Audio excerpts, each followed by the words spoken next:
means Somalia forever, but Aar Maanta is proud not only of his ethnic roots, but also of being British. And as the world focuses on the young Somali terrorists of Al-Shabaab, there's anger that the image of the peace-loving people from the place he calls his motherland is being tarnished by the few. Instead, he says the focus should be on all the positive influences. If there are more people who excel in education, in music, in culture, in sports, if people have those kind of role models, then there will be less isolation, and young people can relate to us more than they can relate to those people that want to steal or put some ideas, the wrong ideas in their minds and try and take advantage of them. The extremists he talks about may be a tiny minority, but they're on the lookout for new recruits.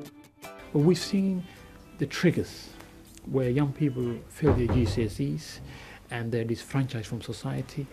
We know the signs of those who are vulnerable in that context, and I think we should be in a position where we become the channel that they can talk to and communicate their concerns.